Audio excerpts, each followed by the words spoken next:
Hi, everybody. Welcome to the American Library in Paris.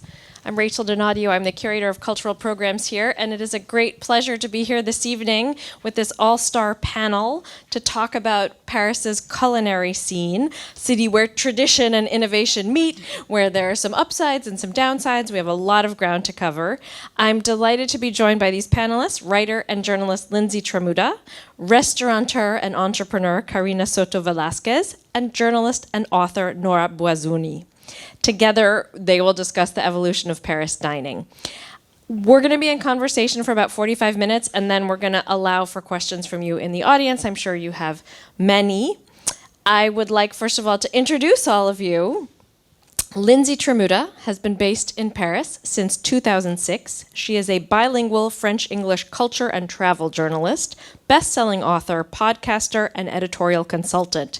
Since 2012, her work has appeared in T, the New York Times Style magazine, the New York Times, Condé Nast Traveler, Fortune magazine, Afar Magazine, Travel and Leisure, Eater, Bloomberg, Elle, and Vogue, among other international publications. So let's have a round of applause for Lindsey. Okay. Carina Soto Velasquez grew up in Medellin, Colombia, and moved to Paris in 2004 to study sociology, supporting herself through restaurant work and discovering a passion for hospitality. She began bartending in 2007, embracing the craft cocktail movement, and her love of agave spirits inspired Candelaria, a taqueria bar she co-founded in 2011 with Quixotic Projects, followed by Le Marie Celeste in 2013. From 2011 to 2020, Quixotic Projects opened several venues, including Glace, Hero, and Les Grands Verts, and in September, just now, opened À la Renaissance, a Parisian cafe bistro. Carina now consults globally on food and beverage and has been named among Drinks International's Bar World 100 Most Influential 4 times. Carina, welcome, Carina. Woo! And last but not least, Nora Bouazzouni is a French freelance journalist, author, and translator. She works for various outlets on food, gender, TV shows, and pop culture. She has published 4 books: Violence en cuisine, une omerta à la française, Stock 2025, Manger les riches, la lutte des classes passe par l'assiette 2023, Steakisme, en finir avec le mythe de la végé et du viandard 2021, and finally, Féminisme, quand le sexisme passe à table in 2017. So a big round of applause also for Nora. Okay, I often joke that people ask me 2 questions about France, and one is the right coming to power, and 2 is what's for lunch. And so I think that at least we could cover one of those questions this evening, maybe, but they're also connected. I want to just ask a little bit, Lindsey, first of all, you've been writing about the Paris dining scene, and you've written the Eater Guide to Paris. You have a great global view of what's happening in this global and French city. Where are we in the Paris dining scene? What do you think characterizes it now? What sets it apart? What are the trends? I mean, do you have just kind of a general take on how you would define things at this moment?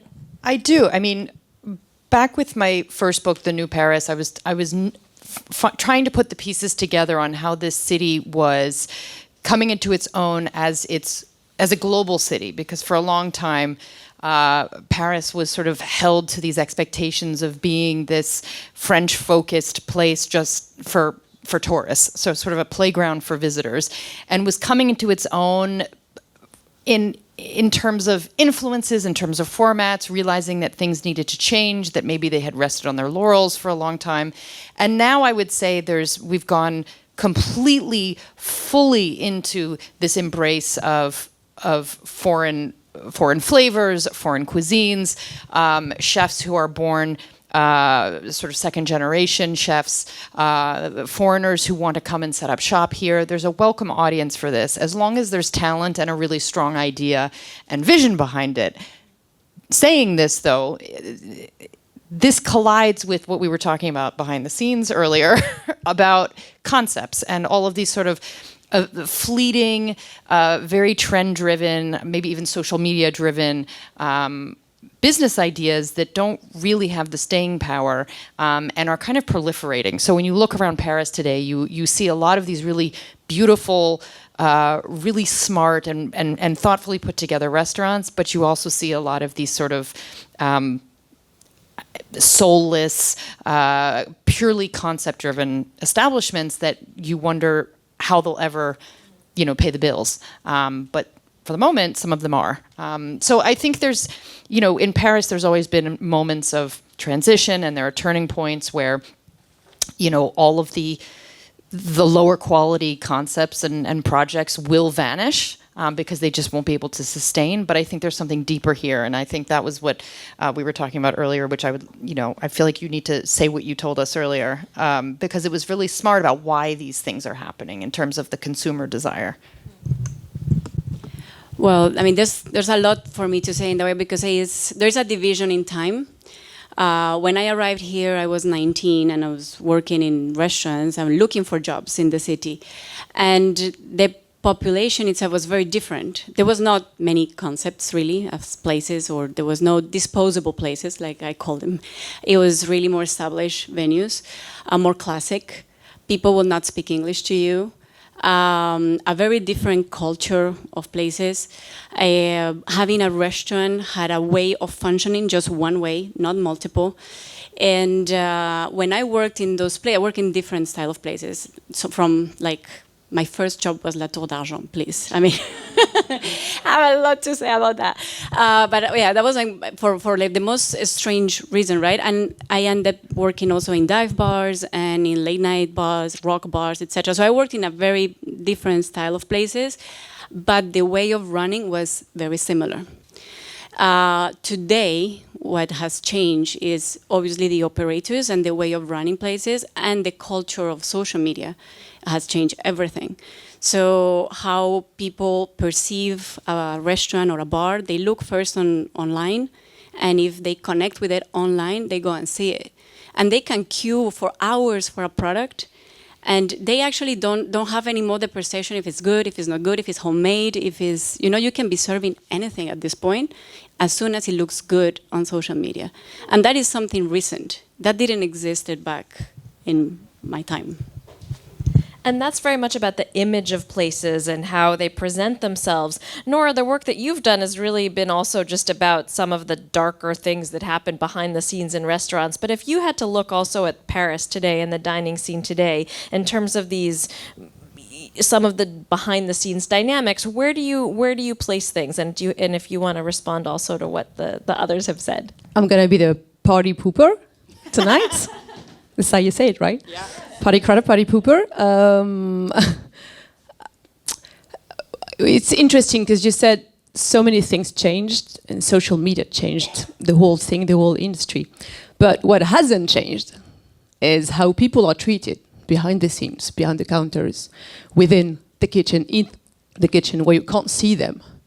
And I've been told, since my book is out since May, that I was exaggerating. Maybe I was making things up, like, those some testimonies are supposed to be lies. So I've been accused of fabricating them.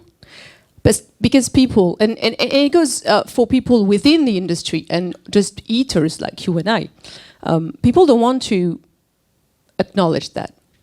Because going to the restaurant is magic. It's kind of magic, It's just like the movies. In French, we say la magie du cinéma, because it looks like there's no effort, no work put behind it. You just sit in the room with many people who can afford to be seated there, and you just enjoy, and you cry, and you laugh, etc.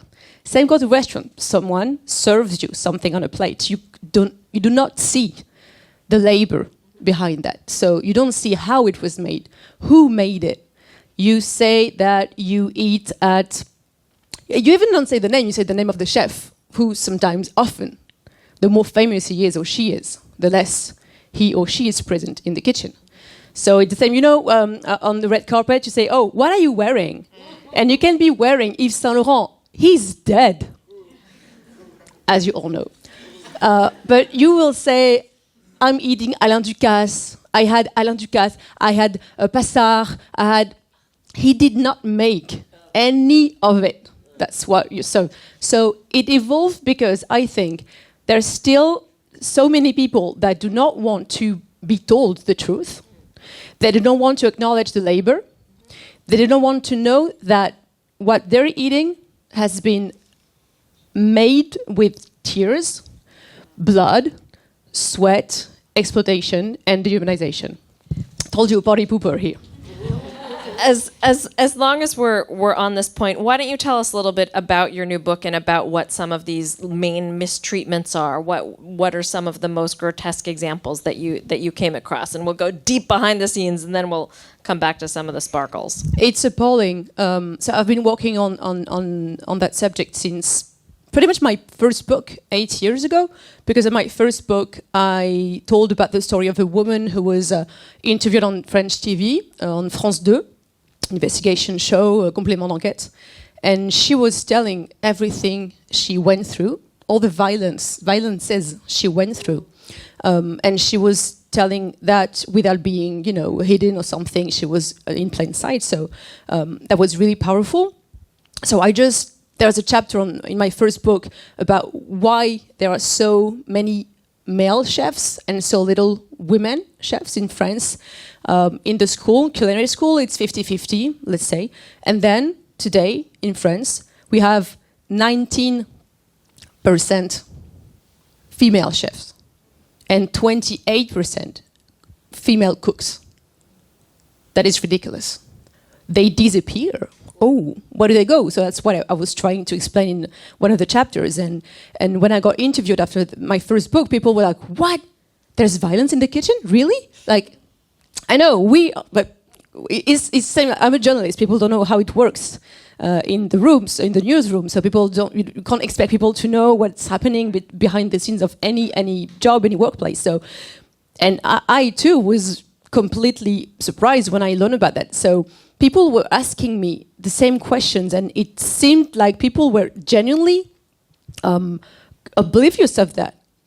So I started getting asked for table ronde panels, podcasts, shows, etc., interviews.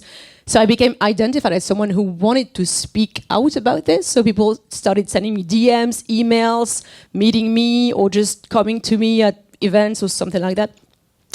And so 8 years in 2020, first lockdown in Paris, everyone who worked in the industry was forced not to work and be idle and maybe just sleep and take care of themselves and heal. And I thought it might be the best time for them, if they wanted to speak out, to have somewhere they could speak out, somewhere they could tell everything that happened to them ever, sometimes for the first time. So we put up with Camille Moncarnel, we put up a questionnaire online where people could just tell everything, and we got hundreds of testimonies on, I think, the first 2 days.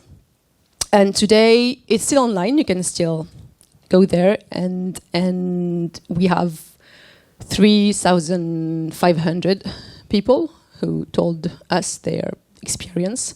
And then I started investigating and calling people and spending my days getting, how to say that, receiving all the pain and the powerlessness and the grief and the anger and the shame and the guilt of all these people that were never believed, never supported by the teachers, by their parents, by their friends, by their colleagues.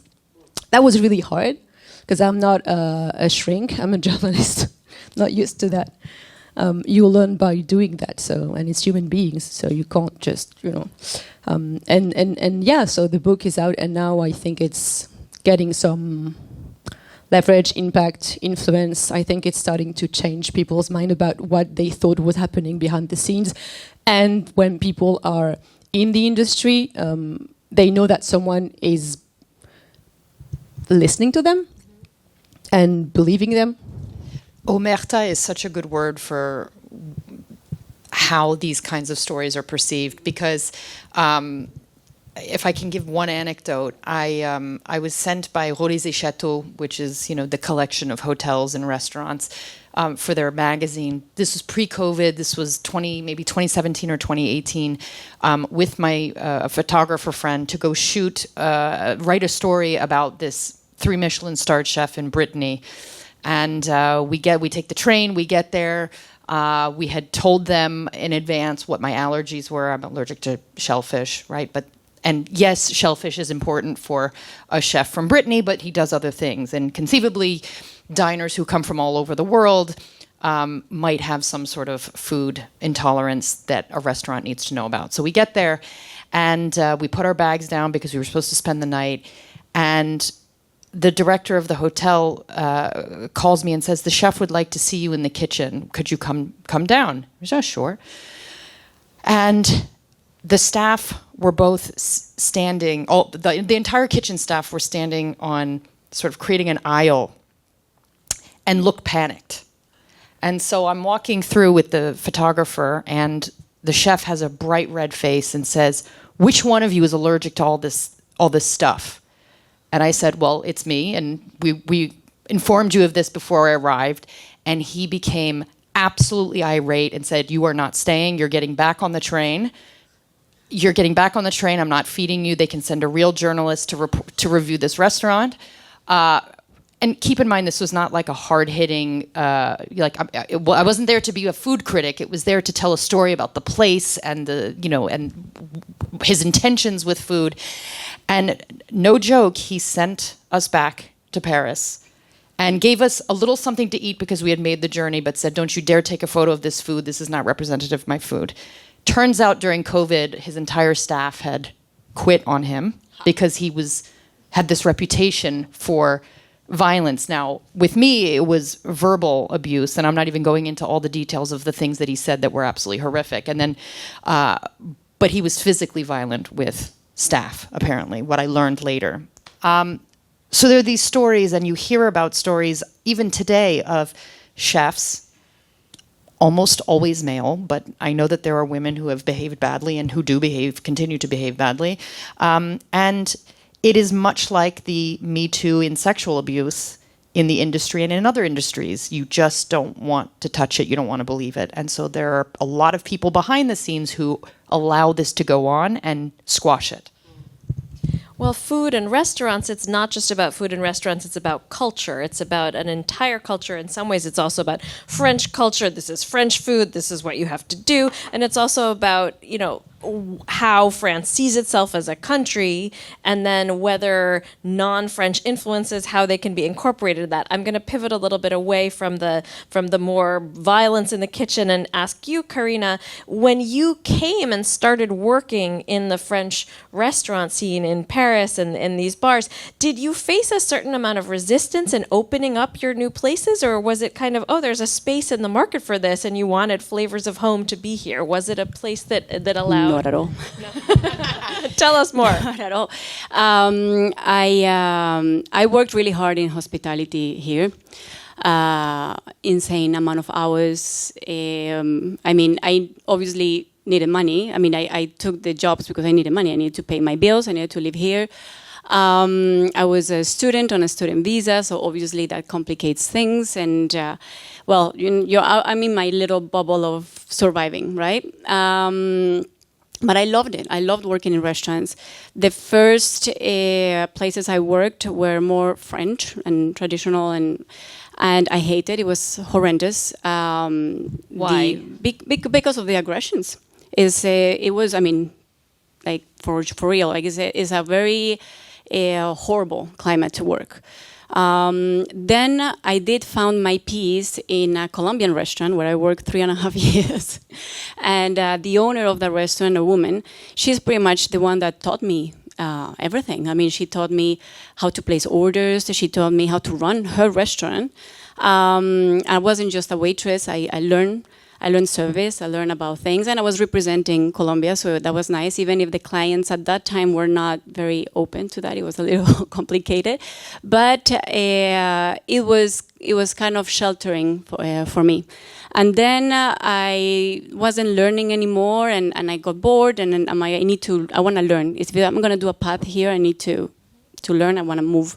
So I started working in other places, and I would say the diversity of type of owners I had to work with taught me a lot, made me very resilient, for sure. The problem that you have working in these environments is that you get used to it. So you, in a way, accept violence. So you get used to a lot of things. In that moment, I was in need. There was a time period I didn't have a visa. So obviously, I'm like thankful for having a job and have, something to pay my bills. So obviously, you get this use. And that was when I was bartending at Experimento. In that time, I won a cocktail competition, and there was a little interest on me. And I was very lucky that actually the New York Times did a review on this bar, and they took a photo of me shaking the cocktail. And that was like a thing. People were coming to see me because I was in this photo in the New York Times. And I still have the little thing. And so a couple of things happened in that year, like small achievements that, a journalist came and said, "Are you an expert in rum?" And I'm like, "Yeah." I'm such an expert. I wasn't. Everything I learned very empirically. But yeah, I learned how to be a good liar. But also learn about, like, okay, I need to do an interview about rum. So I was trying all the rum possible, learning about it. And then I had an article with my face and Carina giving her opinions on different rums. And all these things start adding up. And what happened is, I decided that I need to open my place. The idea of the first venue or the concept or everything, it comes in a different way, but just to respond to more precisely to your question, is it wasn't about having something to comfort myself. It was actually bringing something to Paris. I wanted to bring something different to Paris. And with my business partner that I have with Josh, one thing that I learned working with him is that there's things that are not okay, right? And that was the thing when we were putting ourselves to the whole process of getting a bank loan, understanding French systems, like the whole thing, because it's not easy. We were like, okay, if we're gonna open this place and we're gonna work in it every day, we need to make this the best we can. And it means that the next generation, the people that are gonna work with us, do not need to suffer the things we have suffered, right? And that was, you need therapy, but you also need people to work with you in a different way, because I only knew one way of working. Josh came from New York and came from the US, and he had another perspective. So our duo is the thing that really helped to see things differently on all the places we have done, basically. Do you feel that the biggest challenges that you faced were cultural, structural, bureaucratic? All of them, all of them in one. I was either too young or not French or too tall or too woman or too everything. Like, it's just, when I was, all of it was just make no sense. And for example, when we were looking for a space for Candelaria and we started looking for agents, we tell them what we wanted to do, and they were like, French people don't like spicy food, forget it. That's not gonna work right away. And first door shut down. So again, I became a good liar. So I was like, okay, we're gonna open a place, and the chef, he's from Mexico, but this French cuisine, and is cuisine du monde. That's how we call it. I know, but they love it. I got a bank loan with Cuisine du Monde in my business plan because there was no. If we were saying the truth, they were shutting at the door. Like they were like, no way, that's not happening. So yeah. Has that changed, Nora? What do you think? Has that dynamic changed at all, or is it still kind of this is France and this is how we do things? You mean racism? This is how we do things. I mean, let's call appelons un chat un chat. This is racism, and this is Against spice, against spicy food. against other cultures, It's non-French cultures. Because white French culture is put a crown on its head, saying we have the best gastronomy in the whole wide world. Challenge us. And when they're challenged, they don't like it. And they are challenged. It's been 15 years. They've been, they still are, and now they're crying like, people don't want to go and eat a defrozen steak for 27 euros. Oh no, what a surprise. So they don't want to be challenged because, and they always, this is what I write about in my book. There's a big part about history and the history of the French gastronomy myth, which is the base for everything else, and the gastro-nationalism. So this is kind of that. So when a banker says French people, what does that mean? Nothing. French people don't like spicy food. I mean, what? How can you say that? How can you? There's so many things. There's mustard. Right. No. No, but there's, I mean... Un lapin à la moutarde, ça pique. Oui. Ah, yeah. And so many things. But they're saying white people when they say French people, and they say white people as in white people all of the same thing, which is completely, absurd even to say that.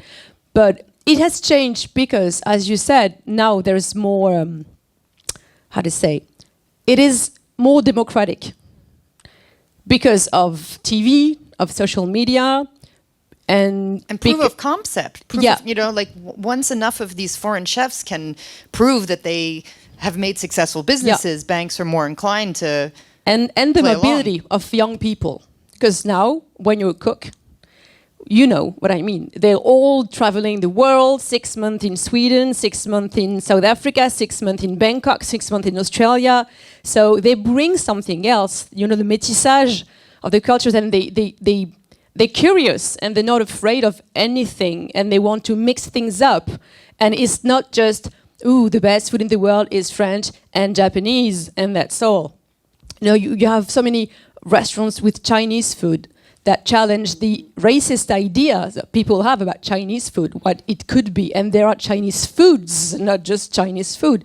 It's just like saying African food, which makes no sense. So in that sense, the mobility of youngsters and the way that they don't care now to just spend like 5 or 10 years in the same place. It goes for every workplace, journalist, same thing. But we are not, we challenge the idea of working for years at the same place, and they want to travel and they can travel. And thing is, in all the bistronomie restaurants in Paris, you have so many different nationalities, and they go to see each other. Then, when someone leaves, goes back to Italy, they go there and they go to Mexico because they met two Mexican cooks and they became friends. So this generation of cooks, the one who can afford, because not everyone can, but the one who can afford that, and they're ready to sleep on your couch for like 6 months or 3 months because rents are just over the roof in Scandinavia. So they just want to learn and they want to have fun too. They get exploited too and dehumanized and all the violence within that, but they don't have this museified idea of what French cuisine is, or with standards or hierarchy. I think this is the thing.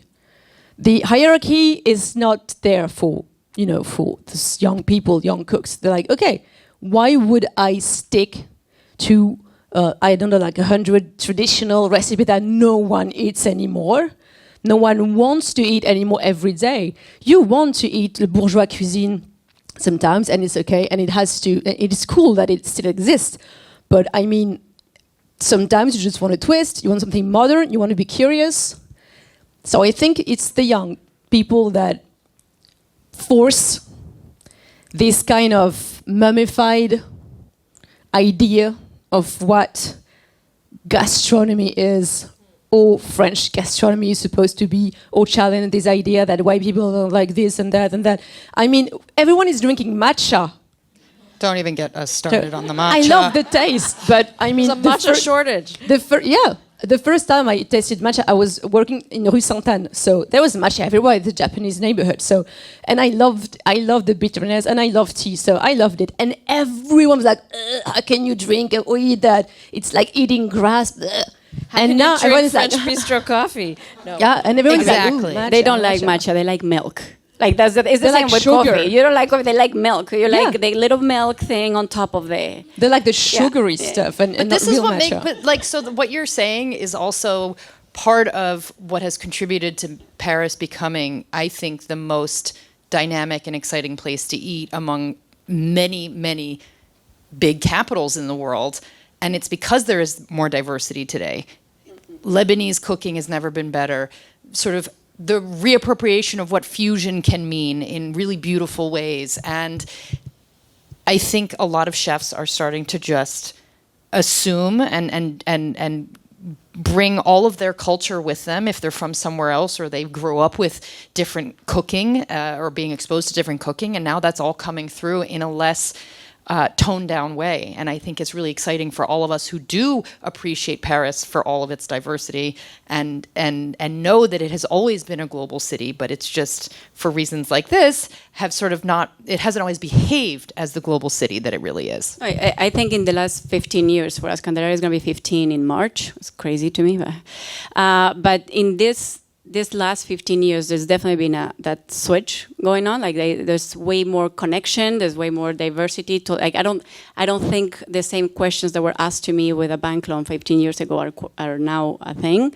The challenges we faced with Candelaria at the time were not. I don't think they're happening anymore. Really, with right now when people go for like to open a Lebanese or Ethiopian restaurants, I think that now there's more open-mindedness because the city has evolved in that way too, and that is extremely positive, obviously.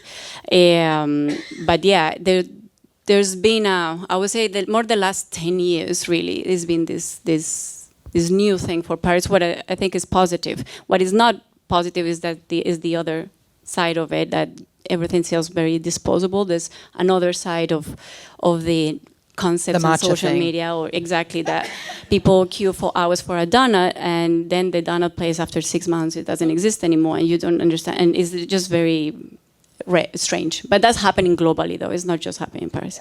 Can I just add something? I think pop culture has a lot to do with that openness you described, and Netflix.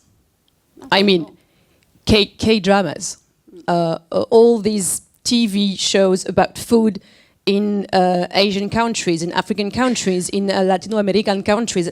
I mean, you could see things, you wanted to taste it, it looked good, you didn't know about it. And the story behind it, the history and the culture was told also, not just what a beautiful plate, how many stars do you have, how much is the menu, how many celebrities you know and have you served. It's just, hey, barbacoa, what is barbacoa? What is this spice? How do you use that? Oh, I thought it was Italian. No, it's from Congo. And I think it added to that. And even in the fictions, I mean, Korea, the soft power is huge, and it's been years. And now the new thing in Paris is Vietnamese coffee shops. I live in the 11th arrondissement. Now you know. I live in the Disneyland of new trends and bullshit concept stuff. I mean, I'm not in Le Marais. Le Marais has collagen-infused, matcha, whatever, beef, sperm, gummies, whatever, and €50 socks. yeah, and you're like, please just drink water and eat fresh fruits. So, no, but you know, so I have something just next to my plate that is called Proust, Proost, and it says fucking Madeleine. It won't last. No, it won't. So I know it won't, because we have a game with my boyfriend. And it's tragic, I know, but it's sometimes so bullshit that I don't care. We say that, okay, how long do you think it's gonna stay open? Because you see, and I'm not saying that it's taking the place of something else, but it is actually, and we don't need a Madeleine place. I think the banks need to get a little stricter on the kinds of concepts or what kind of business plans are being presented to the bankers. But it really is this. I mean, I was saying this to you earlier. I really think there's something to be said for the way we consume content and information online is now mirroring in our everyday life. And so, people want something right now. They want that matcha because they saw it, and then they've tired of it before, the next place even opens. And we're just cycling through these ideas. But it leaves room for all the places that have staying power to be that comfort and to provide that service that so many good places do offer us. And you can be a regular there. And I know Josh feels very strongly about being a regular and finding a place to loyalty, be a regular. Just to, I think all this matcha craze, it's just awful for the Japanese makers of matcha tea. It's awful. People don't give a damn about what's happening right there. Oh, the quinoa was the same craze. Farmers could not afford to eat their own quinoa because anyway, but I think what is good with everything we just discussed is this openness leads to a new palette, and it changes people's perception of stuff, of something they would have never tasted 5 years ago. I mean, when I say the matcha example, I think it's wrong because when I was working in Rue Sainte-Anne, it was 15 years ago. And people are like, matcha is so awful. And now I see them, they want cookie, matcha, white chocolate cookies. And I'm like, you like the sugar, you don't like the matcha. But it's something that my parents, we are all neophobes. Just like little kids, they're neophobia, the fear of anything new. You know that if you have kids, if you educate kids, if you are with kids, when they grow up, they don't want to taste anything. They're like, new thing, give me pasta. Ugh. So we are all the same. It's a new thing. I'm like, maybe I will go with that, I don't know. But this thing, those bullshit trends, all the good ones and the great restaurants that want people to discover a new culture, is not just food and new tastes. It opens everything else. I think it the craze with the hot ones, the show. Hot ones. White people love when it's spicy now, because they see white people having spice and be like, oh, this is so spicy. But people are, Do you think that there are different dining cultures in Paris where some places are for tourists and visitors and other places are more for locals? And how, Carina and Lindsey, do you see those dynamics playing out? Well, just geographically speaking, the city has zones that are more touristy than others. There's also important to keep in mind that there's a lot of people that are not French that live in the city. So there's immigrants, expats, whatever you want to call, they live in the city and they're probably not fluent in French. Obviously, they don't want to go, then it's budget restricted, let's put it like that. There's some places that are more affordable than others, etc. But geographically speaking, of course, you will find a lot of restaurants that are mainly for tourism.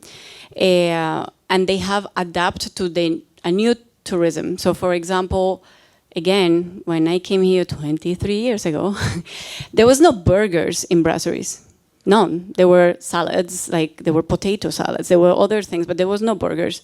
And now you see way more like sandwiches formats and burgers in all of them. So they have lost also an identity of what this brasserie kind of affordable was.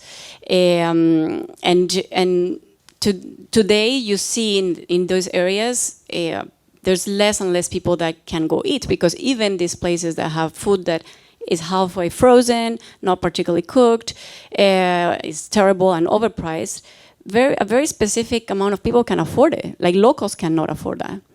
So there is that, right? And then a neighborhood like the Marais, where we are, that of course has changed a lot in the last year. I have seen so many shops in that street changing. Exactly, that's where Candelaria and Marie-Celeste are. We are in like the high part of the Marais at the limit of the 11th. And we have seen that neighborhood evolve in the last 15, 13 years. But for example, Candelaria has absolutely everything of clientele. Like it's not just tourists. We do have tourists. We do have locals. We have locals that are French. We have locals that are not French. And you see, for me, the places that survived COVID survived because of the locals, right? When we had to close, we had neighbors of our building, and that majority of the year, they're like, I'm so happy you're closed. But they were actually supporting us. They're like, what do you guys need? We miss you. We would love to, eat, etc. So we in a time we decided to open for takeaway, just for the locals. So I think it really depends on geographically the areas, but also what you do and your budget. I think budget today is a big conversation in hospitality because in 2025, for example, the taqueria is having the best year ever. But it's not because the food is delicious, and it's always been delicious, it's because it's right now what people can afford. So people can come at Candelaria and spend 20 euros and they had a beautiful meal and a margarita and they're super happy. And they can afford it and they had a great moment. So it's also that, right? And you have to think that tourists come also with a budget. Some of them it's a dream to come to Paris. Like I'm thinking about the tourists that come from Colombia, for example. They saved years to come here. And they have all these expectations and these dreams of what the food is going to be or what wine I'm going to drink. And I'm like, forget it. I tell you exactly where you can go that matches your budget, right? Because some of them come with a lot of money, some of them don't. So how you manage that as a venue. But yeah, I guess there is something about geography and money. There's a lot more money in Paris. There's a lot more income inequality. I mean, absolutely. That's partially where we sense a lot of tension among local Parisians who are on French salaries, obviously, don't work for big international companies or weren't sent over here with, these big packages that are really tax kind from a tax perspective. So they have a lot more disposable income. And when you see a place that gets popular and it's, let's say it's pizza, and pizzas they're phenomenal and they're maybe the best pizzas you've ever had, but they are quite expensive. But expensive because what we've been told is that pizza should cost €8 or 10 euros, or it costs 7 euros in Italy, And so I think there's inequality in terms of financial power. There's also a disconnection between what things cost and what goes into the pricing of a certain meal, which includes labor, which includes rent and all these other things that the consumer obviously doesn't necessarily think about. They're just thinking about how they can make their money go further when they dine out. But all of these things are part of the dining, the culture of dining out. And so all of these things often are sensitive or pain points for both restaurant owners and for consumers. I have one more question for all of you before we open it up to questions from the audience, which is social media can really help put something on the map. It can really help draw attention to it. Lindsey, your eater guide is terrific. I always look at your Instagram and I know I can't go wrong. I also wonder how you navigate the risk of overexposing a place. This is something I thought about when I used to work for the New York Times, and I would have a list of restaurants in Rome, and I'd say to my colleagues, do not write about this in the New York Times, because it would just, and so how do you navigate that risk? And Carina, how do you navigate that also as a business owner? Well, if 15 years ago somebody told me that I would have to pay PR and have a social media account and do everything that you need to do nowadays to run a business, I'll be terrified. Like I probably wouldn't. I don't even know. It's insane amount of pressure. Like I was very lucky when we opened our first businesses where we didn't have these things. So we don't rely on those things that much. Now that we open at La Renaissance in September, it was this massive arguments and conversations like how are we going to manage the exposure of the restaurant? Are we going to have an Instagram account? Yes or no? Are we going to do photos? How are we going to do it? How are we going to engage with people? Like all these things, it becomes actually a very complicated thing to manage, and it's very stressful. I personally think the magic of the city has always been the bouche à oreille, like the recommendations word of mouth that people have always give you. That's how the places I worked have survived for years. They're still around, including the Colombian restaurant. That place has been there now for more than 20 years. And it's always been this trust of this person that recommended. And I found it that's so magic, and that's how we did it until until really like 2017. But then everything changed. And yes, we live in a different world, and the younger clientele is different, engaged differently. So it's quite painful. I'm not gonna lie. I don't like it. I'm the worst person to talk about it. Josh is probably better than me to talk about all the PR things. But we felt like we have to do it. In a way, for La Renaissance, we needed to position ourselves in a way, because we're foreigners, and people, even if you spend so many years here and you speak French, you're still a foreigner. And we bought a French place that is an institution. So we wanted to make sure that people understand that we are not only keeping the institution and respecting, but we wanted the message to be clear and well done. And so the engagement that we have on social media is minimal. And then with the PR, we're choosing really well what are we doing. So it's a teamwork. But yes, it's something that takes us a lot of time. And for example, what bothers me is that it doesn't let me focus on what I do, professionally speaking, that is run a restaurant. So yeah. Gatekeeping is a huge topic of conversation, and I've often censored myself, actually, when sharing something online or deciding whether such and such institution or establishment really needs to be part of another story.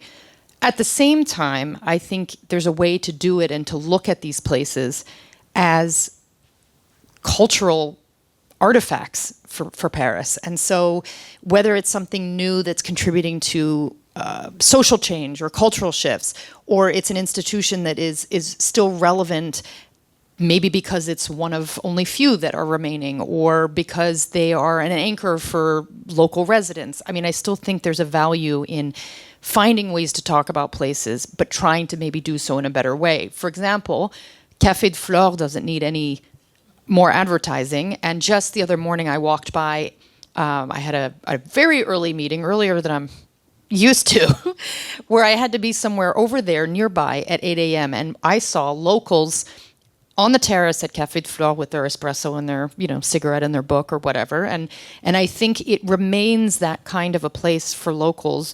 They go when they can sort of be away from all the tourists. And there were also tourists in there eating onion soup at 8 in the morning. But, I think those places, they don't, they will be talked about until the end of time. And whether you like them or not is sort of immaterial. They do serve a purpose. With new places, I hear from some of my French friends like, oh, please don't, we're never going to be able to get in there again. But one thing that happens with a lot of these establishments that are really incredible and where the cooking or the vision really deserves attention is that once it's out there for English language media, of course, the people obviously who live here can get in, but travelers who want to book those places do so months and months in advance. So Bistrot des Tournelles, for example, which is phenomenal, the reason it leans heavily Anglophone and heavily, with a traveler clientele is because they book far in advance. So locals then end up getting sort of the later dining slots, or they sit at the counter. So that's maybe a situation where something needs to be done to sort of reserve tables for locals, or find a way to balance that out. Some of these places are very small too, but just to say that I think there's always an idea of wanting to support businesses and make sure they do well because they deserve it, and also realizing that they also serve a purpose for the local community. And so how do you find that balance? There is no easy answer. And to be also honest, I mean, there is journalists that are fantastic and do a really good job. And there's others that are just like, what are you doing? And they're more pop culture, really. They come from other, and it's just, sometimes it's just more hurtful than actually a positive thing. But there are other journalists, indeed, that we highly appreciate and very thankful, because it does create an impact, obviously, business-wise. And it's important because today everybody has it. Like you cannot just open now a business in a city like Paris. You need to be supported by the critics and the journalists, etc. So that's why I'm saying, like in this case, as well, and we're also older and more experienced now, we are really driving with the person we're working for, the PR, etc. Like the places, like who are positioning us and how, and who's writing about us and how, and because there's people that we respect, and obviously we are very thankful. There's others that say a little bit more tricky. Yeah. Can we have a big round of applause for these three, and then we can continue.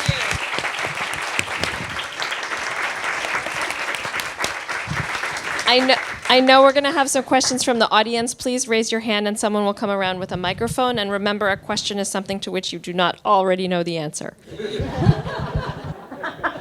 Come on.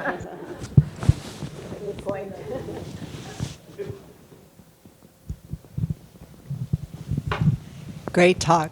I have questions for all of you.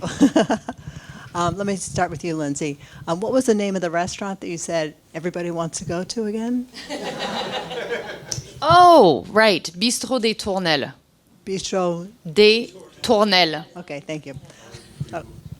Already fully booked. Okay. Okay. Carina, what country are you from? I'm from Colombia, Medellin. You are? The Okay. city. Okay. Yeah. Okay, because I thought you had a French accent. I guess I was wrong. Okay. I do. I mean, I lived here for a long time. Okay, I understand. Next question. What was the first restaurant that you said you worked at when you came here? La Tour d'Argent, Le Tour d'Argent. Okay. a small bistro. And I tell me- cannot even tell you how I got that job because because that will be maybe in the book. Okay, all right. Now, hold on. And the question for you is, you talked about in the kitchen, the problem with why there's no chefs. My question for you is, have the chefs that did the abuse been publicized? The first publicized investigations about violence in the kitchen, it was 11 years ago, 2014, and the sous-chef of Frédéric Anton was accused, the second of Joël Robuchon was accused, and then Yannick Aleno himself lost at the Prud'homme. Voilà. Woo, victory! In 2017. There's I think it's been 2 weeks. There's a Japanese chef in Dijon. He got complaints for sexual harassment and violence and stuff. But the thing is, for example, Yannick Aleno lost his Prud'homme. He was accused of violence and of not paying the hours, etc.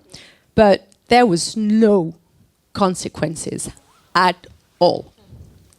Not at all.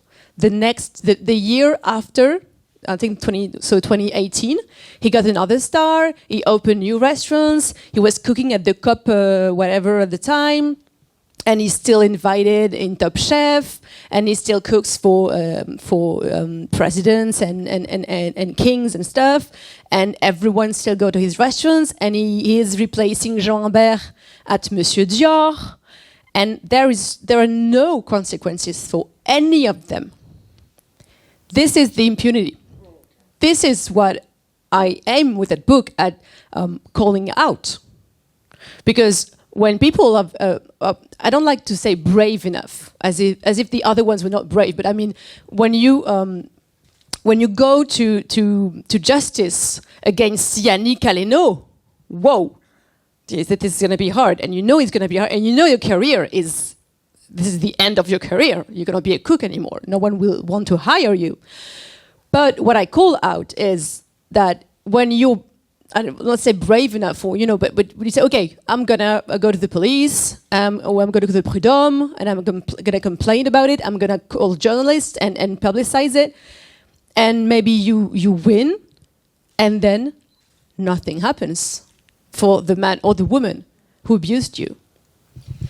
Are there fines? What did Yannick Aleno, I mean, were there... Financially, Yeah. but the prud'homme is financial. Financially. But what I mean, I agree. Is just is not everything has a price. Again, you pay, but this person is probably changing their career. Probably not going to work in the hospitality industry ever again, or whatever. They're traumatized. They're going to and the restaurants are full. They still do, and that's not correct. There's no consequences. Same goes with Jean Humbert, who's accused of beating his ex-girlfriends, and BFM TV published an article which no one publicized, which is about an ex-employee who accuses him of violence within the professional workplace. And the restaurants are still full. Disneyland did not they did not communicate it because he's got one of the restaurants at Disneyland exploited. So and Disneyland was just no, nothing. We don't have anything to comment on. And none of his sponsors said anything. None of them just said, okay, we just broke our contract with them. So no consequences. This is what makes me so angry. And this is why so many people don't want to go to the police and don't want to report it because what's going to happen? I'm going to lose my job. I'm going to lose my career. I'm going to be ostracized. I'm going to be the unemployable person. Everyone is going to know about it. This is the end for me. And the other one, and I am the one who has to deal with the consequences. There will be no consequences for the person. And same is Gérard Depardieu. When you have Emmanuel Macron on TV who says, Gérard Depardieu makes France proud, when he's accused by so many women of rape and sexual abuse. I mean, you can think, okay, what's the point for me to go to the police and report it and publicize it? If the freaking president on TV is saying to your face, I don't care, or you lie, or he's the monstre sacré of the French cinema, so... He's an artist, so it's okay. Yeah, he's an artist, so, and same goes with the chefs. They are considered geniuses, artists, and gods, the cover of the time, gods of food at the time. So they're gods. You can't judge a god. Only God can judge you, So they're untouchable. We have a question over here. Thank you for this. Thank you for this expose. It reminds me a little bit of what's happening in the fashion industry as well. It's kind of uncovering this, everything that we love about luxury and pleasure. But what I want to turn to and ask you is, what's missing in Paris? What's next for Paris? What do you think Paris needs? We're all familiar with the Paris food scene who live here, and the kind of dull menus where everything is the same, the French menus, and then all the regional foods. But what do you think is missing, or what do you think is the next phase that we're going to see? I would love to see something streamlined. So all these places, these sort of superfluous, soulless places that, continue to open and close and open and close, that we just find a way to stop that cycle, and that there's maybe more thoughtful businesses that are given either the spaces or the loans or the possibility to open what they want to do and contribute something. I think there's a lot of fluff, and I remember when I first started reporting stories, so in 2011, Paris was still a city that didn't change all that much. And so to be now all these years later and see that there are openings left and right and everything's a concept, or everything comes from a former business school grad who's just like, ooh, I'm going to get this slick designer to come and do this thing, and we're going to make a big splash. And then 3 years later, what happens? Maybe this is sort of an inevitability when a big city like Paris finally speeds up and starts behaving more like other big cities. And it took its time to get there, but maybe this is just sort of the growing pains we have to go through. But I don't want to see anything else. I'd like to just see more quality in what we currently have, and that there's room for people who have a chef who's super influenced by Peruvian food or wherever can find a home for that and then push it to as far as they can. There is definitely something to say about the business school part. I think Paris is getting into a chain, and it's new, definitely, on like a more chain environment, larger places, more location focus, and the product is okay. It's not bad. It's not great. It's okay, but it is becoming very like the international chain thing, right? And I mean, I've been spending some years in London now. My partner has Wine Boss there. He's independent. And London, for example, feels really much like that. London is all real estate. Very famous chefs have like 5% of the restaurant. But the whole restaurant is from like a big group or whatever. So it's a very different environment of work. And London is very difficult for independent entrepreneurs. And I'm scared that this is slowly happening here.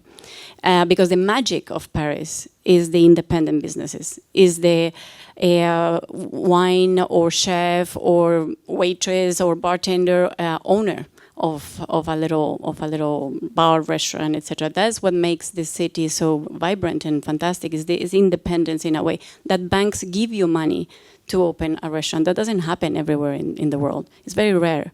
So. In a way, there is like a little fight against these chains that for sure are quite painful to see them grow in that way. And another thing that I think Paris needs to start getting is more open to outside the intramuros. Like more things need to start happening in the posh banlieue, more things need to start happening in other neighborhoods in the city, not just everything in the center. I mean, I'm guilty myself. I have my two places, but they've been there for a while. And at that time, there was nothing there really. So I understand the saturation of these neighborhoods, and I imagine how painful it is to live there. I mean, I live in Buzenval in the 20th. I love it. I love it. And there is more. And now there is more places opening there, and I support them and I love them. And I want to see more happening because these areas also deserve that. And I think there's more expansion needs to happen. I think we need community restaurants. I want affordability. I think there is no such thing as the right to eat at a restaurant, but everyone should be able to afford sometimes just sitting and being served good food, chosen food, affordable food by people who are treated great by their bosses, or just horizontal kitchens, cooperatives, COP. So another model of just challenge the working model and the business model. But I really wish there were so many cantines, as we say in French. So really like restaurant solidaire, where you can pay like €5 and you can eat well. Hi, thank you. This is very interesting, the panel tonight. I have a question that it's something that you haven't touched on yet, and it's about service. So I've been living here 17 years now, and over the past, probably since COVID really, I've just noticed that we've got a lot of these, maybe these are the soulless restaurants you're talking about, but they're beautiful places that have a lot of acclaim, and you go and you've got beautiful people working there, but they're just not trained and they don't understand service. And I just wanted to know if you had any comments on this topic. And I understand it's challenging, but how can the restaurant industry improve this? Raise the salaries. If you want competent, trained people, you need to pay them right, and I think that's that. There's been a crisis since COVID, since it's been 5 years now. There are 200,000 vacant positions in this industry, and it's not because young people don't want to work anymore, or what we can hear on TV every time by the big business owners, the millionaires of restaurateurs like Thierry Marx, etc. It's just that they don't pay people good enough. It's not enough. The pay is shitty. And you work shitty hours, and you work when other people are not working, and people want everything right now to be perfect, and they give you a bad review if you forget the bread for like 5 minutes, and people yell at you, and people think like, hurry, hurry, and you take your photos, and then it's cold, and you send it back to the kitchen because it's cold, but it's your fault. And so people think they're kings, because we've been saying them that le client est roi, the client is king, the customer is king. It's not the truth. but people want it to be treated as such. So I think if you want trained people, if you're a business owner, if you want trained people, just pay the right price for that, because competence is valuable. I mean, there is a bit of that, but not just. Training is not for everyone. So in hospitality, you have people that are passionate and want to make this their career. And you have other people that is just their job to pay their bills. And I know what that is. I mean, I was one of those people. And you need to have both, and you need to respect both. And there's some things I can ask to certain people, and there's others I'm not going to ask more. And the way we work in our places, and I think I praise myself for the service we give, is because they work in the inner team. So, for example, if you're going to go and work at Marie Celeste, you're going to be trained by your colleague. And when you are a part-timer, a student, or this is your career and you want to learn and grow, etc., you're treated the same way. And we have certain expectations on what you're bringing. Now, even if this is not your career, when you are here, this is how you behave. But there's no petit chef in our structures. There's no somebody that comes and tells you, this is how you need to do it. No, there is a colleague, there's a team. So the way we do the training is very inner. Yes, it's more like a mentoring, a shadowing, when and because you have to respect that. Yes, this industry, we're all like pirates, right? It's just not. This is not everybody. Like today, less and less chefs are trained. I would say that the chefs and the chef de partie we have more today come from a pop-up culture. They learn working with other people more in a different way. They're not going to the classic school. It can be for budget reasons. It can be for the bad reputation. It can be because that's life. So you have less trained people more and more, actually.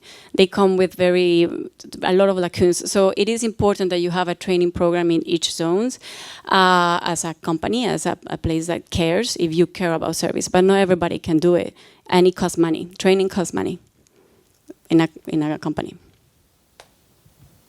We're going to have one very quick question in the back, and we're going to have very quick answers. Yes, thank you very much. But how does someone who does not follow social media, and I count myself among those, become aware of all these new restaurants? I've lived in Paris 20, 30 years, and I like going to restaurants. I'm learning about restaurants I didn't know existed. Eater Guide to Paris. Well, Lindsay's okay. Guide to Paris. Okay. For sale outside. Word of mouth, really. Yeah, and do you read local papers, Le Monde?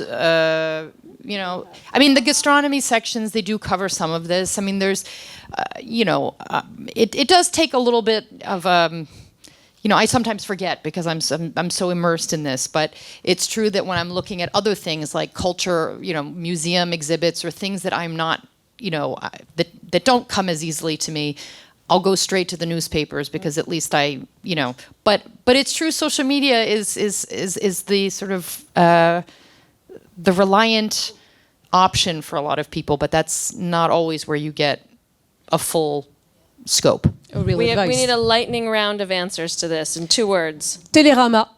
The writer is Terrell Payani. She does an amazing job. She's a great person. She's a great human being, author and journalist, so you can trust her with your life. She's not going to publicize a bad thing or just for money or something.